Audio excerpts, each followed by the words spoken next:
Welcome back. It's time to get a business update with Owen. Owen, starting with the European markets, they seem to be calming down a bit now. Yeah, we saw a massive rally, Claire, at the tail end of yesterday after some big, bold and indeed unexpected moves by world central banks to make interbank lending just a little bit cheaper and a little bit more fluid. We have seen the European markets opening just a little bit flat this Thursday morning. As I say, after that rally, you can see the FTSE finding a few gains, but certainly the CAC 40 here in Paris and the DAX both a little bit flat. The Asian markets, though, did catch the tail end of all the sentiment of that intervention by central banks. So we saw some big moves, particularly in Hong Kong. The Nikkei finished the day around 2% up.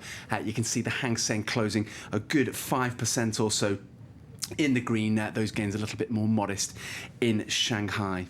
So the French and Spanish markets both opening a little flat. Their governments are looking for creditors today, so there are bound to be a few nerves. We've seen lots of bond auctions this week already, Claire. None perhaps less important than those of Spain right now, particularly after Italy saw huge borrowing costs at its latest Treasury auction a little earlier this week. Today, it's the turn of the Spanish. You can see their 10-year bond yields up near 7%.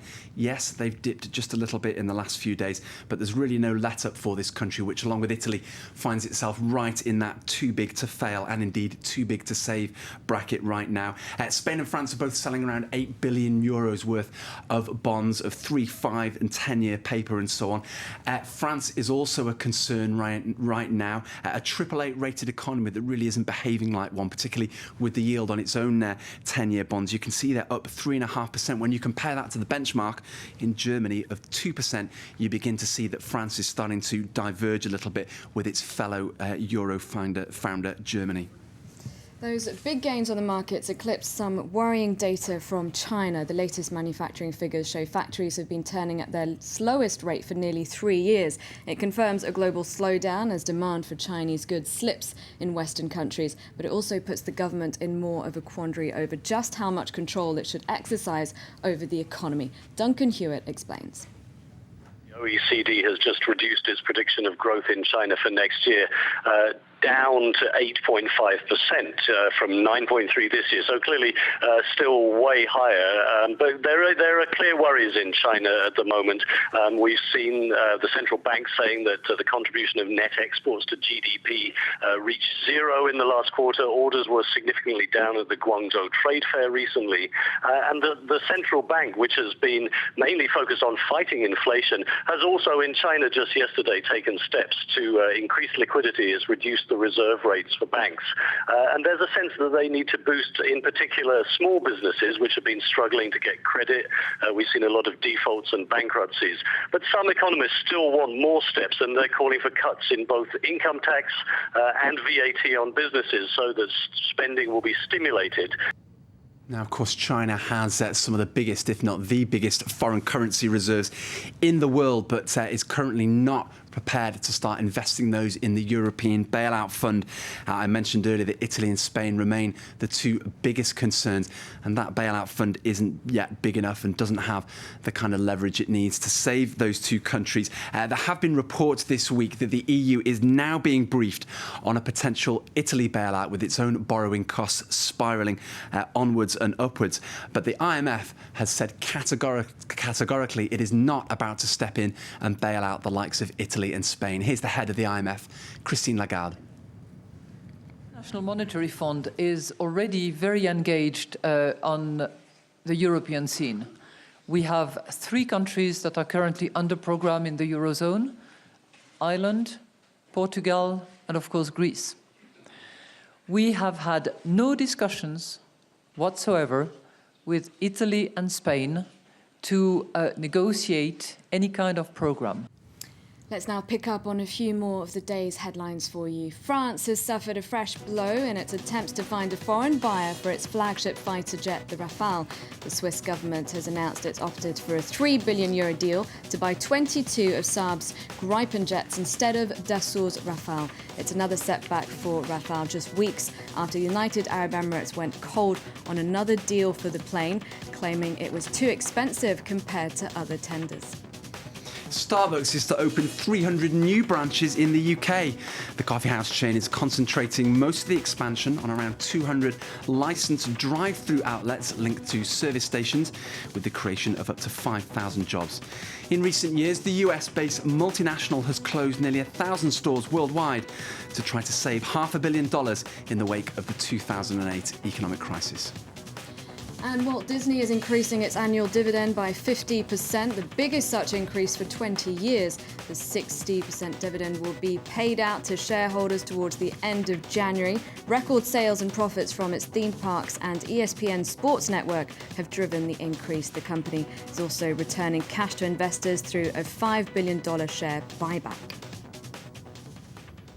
Now, he sank Olympus with his whistle-blowing revelations, but Michael Woodford is lining up a takeover bid of the Japanese camera giant. The former chief executive, who was sacked for exposing a huge accounting fraud, has resigned from the board, and he's ready for a spectacular comeback. Here's Shirley Sibben. Olympus changed its tradition when it hired a non-Japanese Michael Woodford as CEO. But it didn't think he'd trigger a revolution. As he took over the company, Woodford started examining the books and noticed strange transactions. The company had invested hundreds of millions in firms that were losing money. He quickly blew the whistle.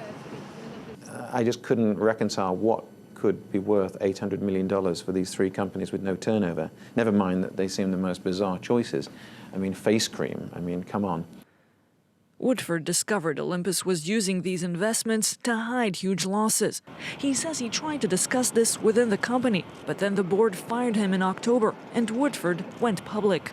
He talked to Japanese and U.S. authorities, gave interviews to the press, said there may have been embezzlement. When Olympus' new president admitted the cover-up, the revelations had already hit company stocks. Their value dropped by half. Meanwhile, Woodford said he hoped to the top of the company. You could be criticized for making a noise, for causing this disruption. I'm not harmonious, I don't work in that way, but that's what corporate Japan, I believe, needs. It needs people to challenge and to question and to act independently. And it'd be a sad tale, wouldn't it, if you do the right thing and you're not wanted back. I'm not obsessed about returning back. Woodford says he wants to protect Olympus, where he had worked for 30 years. While some foreign investors want to see him come back, they haven't yet persuaded enough of the shareholders to join them. And finally, billionaire Warren Buffett may be saving the media industry one newspaper at a time. Yeah, a man renowned for making unlikely investments that usually pay off, Claire. This one is perhaps no exception, and he's showing a little bit of loyalty for his roots as well. Warren Buffett has bought his hometown paper, the Omaha World Herald, for a reported $200 million in cash. He's also taking on around $50 million worth of debt. He says he still reads it every day. It's a newspaper with around circulation around 135,000. He's bought around 6 other newspapers as well in Nebraska and Iowa, so spreading his investment a little bit. He does have a little bit of form, Warren Buffett. He's a board member of the Washington Post and says that he wouldn't have got involved in local papers if he thought they were on their way out, as is much of the current thinking within the media industry.